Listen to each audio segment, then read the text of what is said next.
प्रकाश अभिक्रिया, ठीक है ना। तो प्रकाश अभिक्रिया जो है वो कहाँ हो रही है संपन्न, ग्रेना में संपन्न हो रही है, ठीक है ना। अब प्रकाश अभिक्रिया में होता क्या है, जो जल रहता है वो ऑक्सीजन में टूटता है, जिसकी वजह से हमें क्या मिलती है और उत्पाद बनता है क्या, एटीपी और एनएडीपीएस, ठीक है ना, जिसमें 30 एटीपी बनती है और 12 एनएडीपीएस बनता है। और इसी निर्माण प्रक्रिया को क्या कहते हैं हम, फोस्फोफोरलाइजेशन, या हम फॉस्फोफोरलाइजेशन बोलते हैं, या हम फोटोस फोस्फोरिलीकरण भी बोलते हैं, ठीक है ना। अब इसकी प्रकाश अभिक्रिया में हमें क्या क्या चाहिए रहती है, प्रकाश, एक वर्णक चाहिए रहते हैं। अब यही वर्ण हमें मालूम है कि किस तरह हम वर्णक के बारे में पढ़ के आए, ठीक है ना। अब ये जो प्रकाश अभिक्रिया जी वो कैसे रही है वो हमें देखना है, ठीक है ना। तो ये प्रकाश अभिक्रिया 2 चरणों में यानी 2 प्रकार की होती है। एक तो होती है चक्रीय फोटोफोरलाइजेशन और दूसरी होती है अचक्रीय फोटोफोरलाइजेशन। एक साइकिल फोटोफोरलाइजेशन और एक होती है नॉन साइकिल फोटोफोरलाइजेशन। तो अब क्या होता है साइकिल फोटोफोरलाइजेशन में और क्या होता है नॉन साइकिल फोटोफोरलाइजेशन में, इसका हम क्या देखेंगे, एक तुलना करेंगे, ठीक है ना। पहला हमारा साइकिल वाले में क्या होता है, केवल एक तंत्र काम करता है PS1, ठीक है ना। दूसरे में दोनों तंत्र काम करेंगे, PS1 भी काम करेगा और PS2 भी, लेकिन सबसे पहले PS2 काम करता है फिर PS1 करता है, ठीक है ना। दूसरा यह केवल ATP बनाता है, कौन, साइकिल वाला हमारा, जिसमें जो कि ATP क्यों बनाता है, क्योंकि आपूर्ति करता है, यानी कि पूर्ति पूरी करता है, ठीक है। अपूर्ति नहीं होती इसलिए वो पूर्ति करता है, यानी केवल ATP बन रही है। क्यों, क्योंकि हमारे जो नॉन साइकिल फोटोफोरलाइजेशन है उसमें जल टूटता है, O2 भी मुक्त होती है, NADPH भी बनता है और ATP बनता है, लेकिन ATP की मात्रा कम बनती है जो कि 18 ATP होती है, लेकिन पादप को कितनी चाहिए थी, उसके लिए 30 ATP चाहिए रहती है। तो बाकी जो बची 12 ATP वो कौन बनाता है, हमारा साइकिल फोटोफोरलाइजेशन। अब हम देखेंगे साइकिल फोटोफोरलाइजेशन में किस तरह से तंत्र जो है वो ग्रेना के अंदर काम करके H2O को तोड़वा रहे हैं। फिर उसके बाद नॉन साइकिल देखें, यानी पूरी प्रकाश अभिक्रिया हम देखेंगे। सबसे पहले देखो भाई साइकिल फोटोफोरलाइजेशन में क्या होता है, PS1 केवल काम करेगा। अब PS1 क्या होता है, जिसको हमें कितनी वेव यानी कि ऊर्जा देनी पड़ती है, P700 देनी पड़ती है, 700 नैनोमीटर, ठीक है ना। और किसको, क्लोरोफिल ए, यानी कि हमारा जो मेन यानी मुख्य सेंटर है, जो फोटो सेंटर है, ठीक है ना, उसको यहाँ पर कोई जलवल का अपघटन नहीं होता, कोई ऑक्सीजन नहीं निकलती है और सिर्फ ATP बनती है। और ये इसमें हो रहा है, PS1 में हो रहा है। PS1 के कौन से तंत्र होते हैं, नॉन एप्रेस्ड वाले होते हैं, ठीक है ना। तो ये किस में हो रहा है, नॉन एप्रेस्ड भाग में हो रहा है, यानी कि किस में हो रहा है, एक तो हमारे थाइलेकॉइड ऊपर वाले, नीचे वाले जो नॉन एप्रेस्ड है, और एक हमारे किसमें, पीठिका पटलिका में, ठीक है, स्ट्रोमा लैबिला में।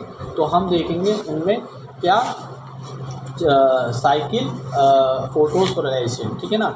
तो अब देखो भाई हम किस तरह से पढ़ने वाले हैं। सबसे पहले एक हम चीज़ देखेंगे, माइटोकॉन्ड्रिया में किस तरह ATP बनती है। तो वो ज़रूरी है इस पढ़ने साइकिल फोटोफोरलाइजेशन को पढ़ने से पहले, क्या कि माइटोकॉन्ड्रिया में किस तरह ATP बन रही है। देखो माइटोकॉन्ड्रिया की किस तरह संरचना होती है, दो इसमें झिल्ली होती है। एक अंतर जो झिल्ली होती है वो थोड़ी घुमावदार होती है, जिसको हम क्रिस्टी बोलते हैं। अब उसी क्रिस्टी के अंदर क्या होता है, ATP बनती है, जिसके अंदर मैट्रिक्स रहता है। उस मैट्रिक्स के अंदर जो क्रिस्टी रहती है वहाँ पर एक रैकेट जैसी संरचना होती है, जिसको हम ऑक्सीसोम बोलते हैं, या F0F1 कण भी बोलते हैं, F0F1 कण भी बोलते हैं।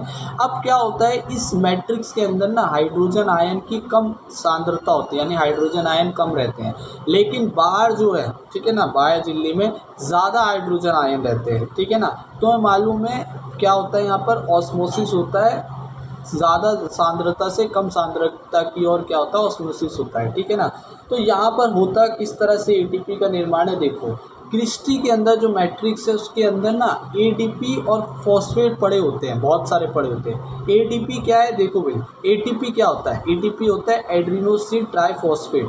तो अगर हम एडिनोसिन को लें, ठीक है ना, अब एडिनोसिन क्या होता है हमें मालूम है, न्यूक्लियोटाइड्स रहते हैं बहुत सारे, उनमें से एक न्यूक्लियोटाइड रहता है एडोनिसिन। जैसे एडोनिसिन होता है ना, एडोसिन होता है ना, ऐसे हमारा यूरासिल होता है, ऐसे हमारा थाइमिन रहता है ना, ऐसे साइटोसिन रहता है। तो ऐसे ही एडोनिसिन रहता है ना, एडोनिसाइन रहता है और उसमें दो क्या होती है, दो फॉस्फेट जुड़ रहती है जिसे हम एडोनिसिन डाइफॉस्फेट बोलते हैं, ठीक है। और बहुत सारी फॉस्फेट पड़ी हुई है, तो इनको जोड़ देंगे तो क्या बन जाएगा, एडोनिसिन ट्राइफॉस्फेट बन जाएगा, ठीक है ना। तो वही हमें बनाना है, ठीक है ना। तो यहाँ पर क्या किस तरह से हम बनाते हैं, देखो भाई, उच्च सांद्रता से निम्न सांद्रता की ओर हमें क्या लाने, हाइड्रोजन लाने। क्यों लाने, क्योंकि वहाँ पर रैकेट्स है। रैकेट क्या है, रैकेट हमारे ऑक्सीसोम है जिसमें F0 से F1 कण भी बोलते हैं। अब F0 भाग देखो ये इस तरह से रैकेट सी संरचना है, इसमें F0 ये वाला नली वाला भाग और ये वाला जो हेड है इसका F1 मान लो, ठीक है। अब इसी F1 क्षेत्र में क्या होता है, ATP सिंथिएज रहते हैं। ATP सिंथिएज क्या करवाएंगे, ATP का निर्माण करवाएंगे, ये एंजाइम है। कैसे करवाएंगे, देखो भाई, सबसे पहले जब यहाँ पर उच्च सांद्रता से निम्न सांद्रता के हाइड्रोजन आयन आते हैं तो क्या होता है, वो ATP सिंथेज को एक्टिवेट कर देते हैं। अब जब ये एक्टिवेट हो जाता है तो क्या करता है, ये ADP को पी फॉस्फेट से जोड़ देता है जो एडेनोसिन ट्राइफॉस्फेट बना देता है, ठीक है ना। बस सिंपल सा यही करता है, ठीक है ना।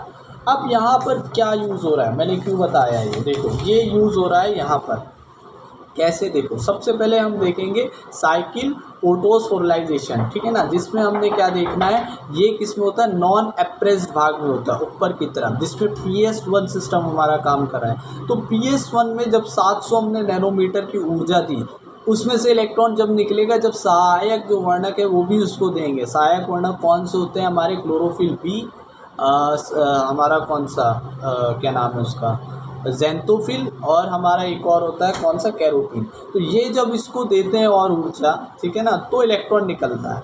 अब इलेक्ट्रॉन निकला यानी वर्क चालू हो गया।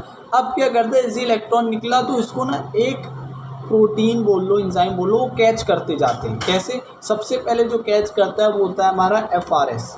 ये FRS जो होता है उसका नाम होता है फेरोडॉक्सिन रिड्यूसिंग सब्सटेंस, जिसे हम FES प्रोटीन भी बोलते हैं। तो फेरोडॉक्सिन रिड्यूसिंग सब्सटेंस जो FRS है वो इलेक्ट्रॉन को पकड़ लेता है।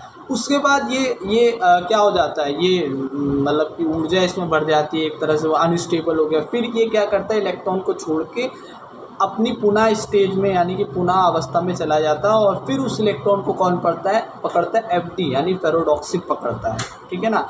अब इस फेरोडॉक्सिन छोड़ देता है इलेक्ट्रॉन को, यानी कि इधर से पूरा साइकिल चलेगा। अब फेरोडॉक्सिन ने छोड़ा इलेक्ट्रॉन तो किसने पकड़ लिया, PQ ने। PQ क्या है, ये है प्लास्टोक्विनोन। तो प्लास्टोक्विनोन जो रहता है वो इलेक्ट्रॉन को पकड़ नहीं पाता है, तो ये पकड़ नहीं पाता है, इस वजह से ये चेंज होता है। अब ये चेंज कैसे होता है, देखो भाई, ये हम सब किस में बात कर रहे हैं, ये हम बात कर थ्रोम्बोसाइट में।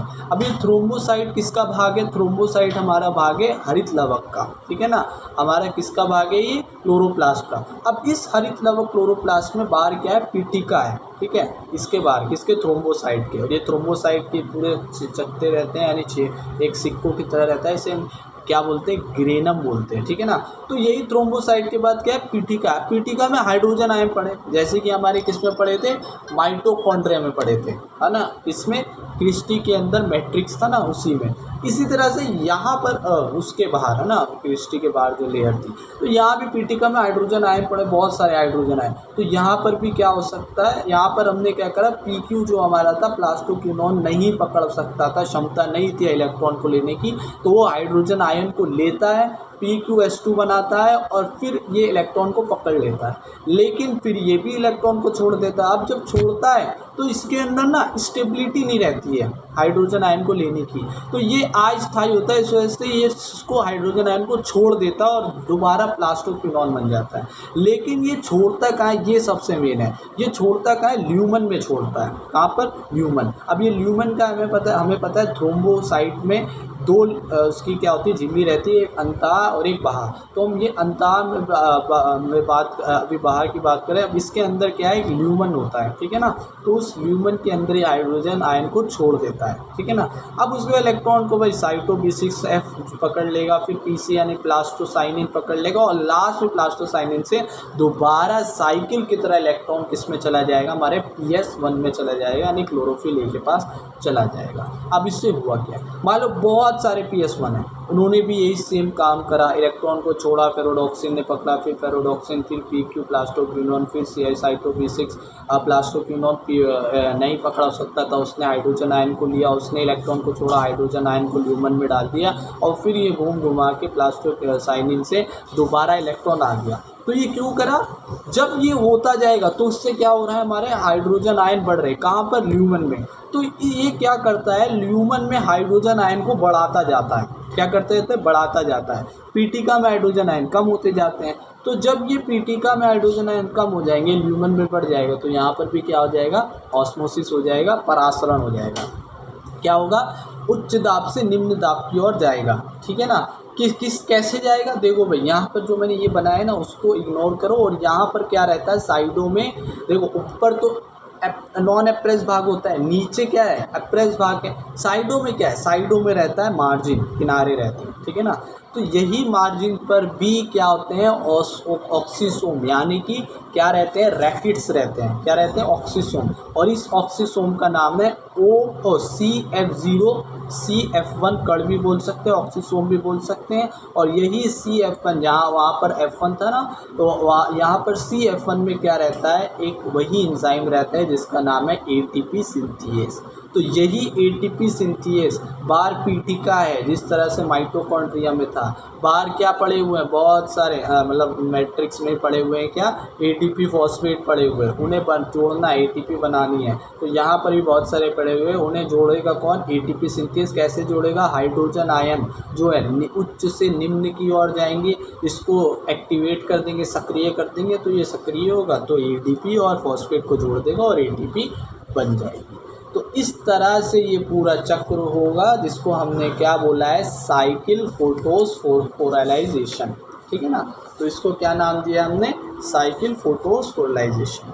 तो ये इस तरह से पूरा का पूरा चक्र था जो हमने अभी पढ़ा है।